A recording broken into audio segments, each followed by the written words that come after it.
Hace miles de años existió una potencia legendaria, un imperio que, según se cuenta, dominaba el mundo. Esta no es una historia cualquiera, es la descripción precisa que el filósofo Platón nos dejó hace más de 2 milenios. Habló de una civilización que lo tenía todo y que desapareció bajo el mar en apenas un día y una noche. Su nombre ha resonado por siglos, un susurro en la historia, la Atlántida, una leyenda que se niega a morir, un misterio que se resiste a ser resuelto. Pero ¿y si Platón no lo inventó? ¿O sí? ¿Fue la Atlántida una advertencia, una fábula sobre cómo la soberbia y el poder nos pueden destruir? ¿O es el eco de una catástrofe real, un capítulo perdido de nuestra historia borrado por el mar? Hoy en Crónicas del Tiempo vamos a separar el mito de la realidad. Viajaremos desde los textos originales de la antigua Grecia hasta las profundidades del océano y los rincones más extraños del misticismo para intentar descifrar qué pasó realmente con la Atlántida. Toda gran leyenda tiene un punto de partida, y la de la Atlántida comienza con uno de los mayores pensadores de la historia, Platón, allá por el año 360 a.C. En sus famosos diálogos Timeo y Critias, el filósofo nos presentó esta historia, insistiendo en que era completamente verdadera. Aunque la mayoría de los expertos hoy cree que es una construcción literaria, Platón se esforzó en darle un origen creíble. La historia, según él, no era suya, sino que venía de los sabios sacerdotes de Egipto, quienes se la contaron al legislador ateniense Solón. De ahí pasó por su familia hasta llegar a Critias, el narrador del diálogo. Según este relato, la Atlántida era una isla continente de un tamaño descomunal, más grande que Libia y Asia juntas, ubicada más allá de las columnas de Hércules, lo que hoy conocemos como el Estrecho de Gibraltar. Su origen era divino. Cuando los dioses se repartieron el mundo, a Poseidón, el dios de los mares, le tocó esta isla. Allí se enamoró de una mortal, Clito, y para protegerla, moldeó la isla creando una serie de anillos de tierra y agua perfectamente concéntricos, conectados por canales tan grandes que por ellos podían navegar barcos. En el centro de todo, en la colina principal, estaba el palacio real y un templo imponente dedicado a Poseidón. Platón describe sus muros cubiertos de metales preciosos, no solo oro y plata, sino también un tercer metal hoy legendario que brillaba con un resplandor rojo, el oricalco. Se decía que era casi tan valioso como el oro y que lo extraían de las propias minas de la isla. La Atlántida era un paraíso de abundancia. Sus llanuras daban 2 cosechas al año, sus montañas estaban llenas de minerales y sus bosques daban madera para construir una flota naval sin igual. De la unión de Poseidón y Clito nacieron 5 pares de gemelos, los 10 primeros reyes que gobernaron la isla en perfecta armonía. El mayor, Atlas, le dio su nombre a la isla y al océano que la rodeaba, el Atlántico. Durante generaciones, los atlantes fueron un modelo de civilización justos y virtuosos, pero como en toda buena tragedia griega, el orgullo siempre precede a la caída. El poder corrompe. En el fondo, la historia de la Atlántida es una fábula moral sobre esa idea. Platón nos cuenta que, con el paso del tiempo, la parte divina de los reyes atlantes se fue debilitando. La sangre mortal se hizo más fuerte y con ella despertaron la codicia, la soberbia y una ambición sin límites. Estaban llenos de una ambición injusta, escribió Platón. Empezaron a valorar más las riquezas que la virtud. Su gobierno se volvió una tiranía. Su poder se transformó en un deseo insaciable de conquista. Según el relato, con su formidable ejército, la Atlántida se lanzó a someter a las naciones del Mediterráneo, llegando a dominar partes de Europa y África. Su objetivo final era esclavizar al mundo entero, incluyendo a una Atenas ancestral, la ciudad que Platón presentaba como el ideal opuesto a la corrupta Atlántida. Fue entonces cuando los dioses, con Zeus a la cabeza, decidieron que ya era suficiente. Vieron cómo esa civilización antes tan noble se había hundido en los peores vicios. La sentencia fue terrible y fue final.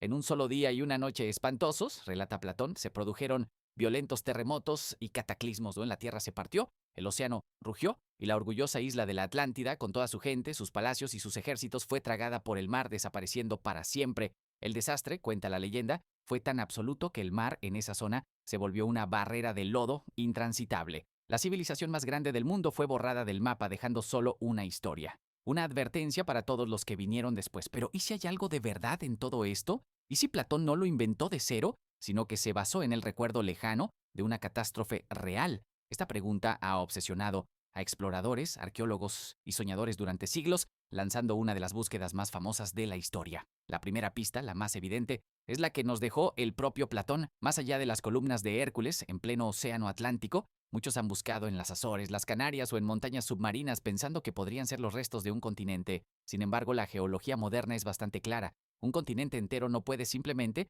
hundirse bajo el mar de esa manera. Así que los investigadores empezaron a buscar otras respuestas. Una de las teorías más populares nos lleva del Atlántico al mar Egeo. Se centra en la isla griega de Santorini, que en la antigüedad se llamaba Tera. Hacia el 1600 a.C., Tera sufrió una de las erupciones volcánicas más bestiales de la historia. La explosión reventó la isla y provocó tsunamis gigantes que arrasaron las costas del Mediterráneo, ayudando a colapsar a la avanzada civilización minoica de Creta. Las piezas parecen encajar una cultura avanzada, una isla y un desastre natural que lo destruye todo de repente. ¿Pudo Platón inspirarse en este evento real, magnificándolo y reubicándolo por razones filosóficas?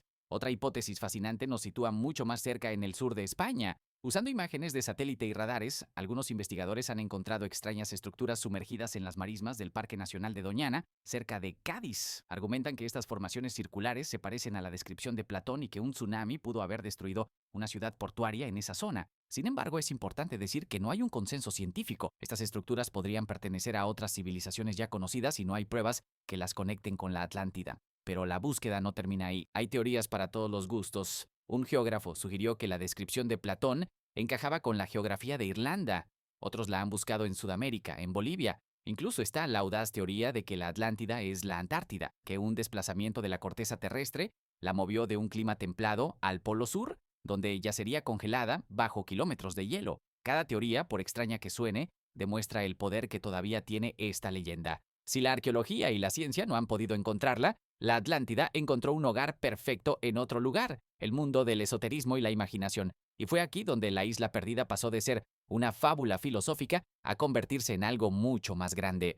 El responsable de esta transformación fue un escritor estadounidense del siglo XIX, Ignatius Donnelly.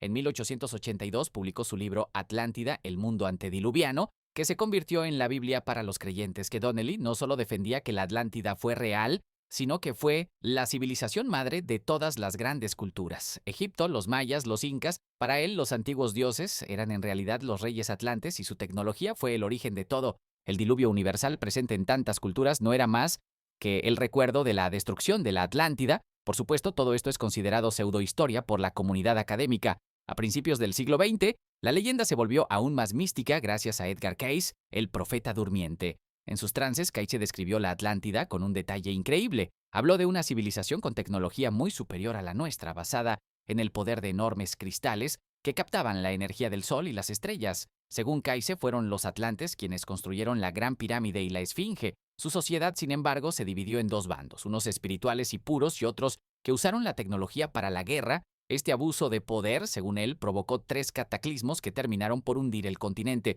Estas ideas abrieron la puerta a todo tipo de teorías. Para muchos, en el movimiento de la nueva era, la Atlántida fue un paraíso espiritual. Para los teóricos de los antiguos astronautas, sus habitantes eran colonos extraterrestres. La Atlántida dejó de ser una ciudad perdida para convertirse en un lienzo en blanco donde proyectamos nuestros sueños de un pasado glorioso y nuestros miedos sobre el futuro. Desde un diálogo filosófico en Atenas hasta el fondo del océano y los límites de la imaginación, la historia de la Atlántida es un viaje en sí mismo.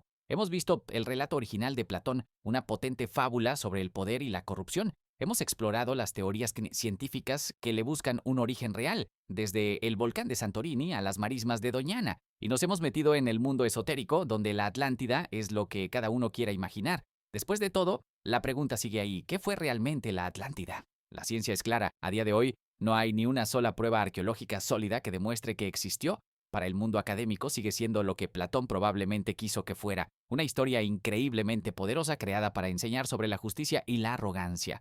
Pero que no haya pruebas no significa que el misterio muera. La leyenda sobrevive porque toca algo muy profundo dentro de nosotros. Nos fascina la idea de un paraíso perdido, de una civilización que lo logró todo y lo perdió todo. Es un espejo de nuestro propio potencial y de nuestro miedo a la autodestrucción. Un recordatorio de que ninguna civilización, ni siquiera la nuestra, es para siempre. Al final puede que el verdadero poder de la Atlántida no esté en si fue real o no, sino en su capacidad para hacernos soñar y preguntar. Pero ahora te toca a ti. ¿Qué crees que fue? ¿Un mito brillante del mejor filósofo de la historia? ¿El recuerdo borroso de una catástrofe que el tiempo olvidó? ¿O un capítulo perdido de nuestro pasado? ¿Una ciudad de oro y oricalco que aún espera en silencio bajo el mar? Déjanos tu teoría en los comentarios. Y si te apasionan los grandes enigmas de la historia, suscríbete a Crónicas del Tiempo para nuestro próximo viaje al pasado.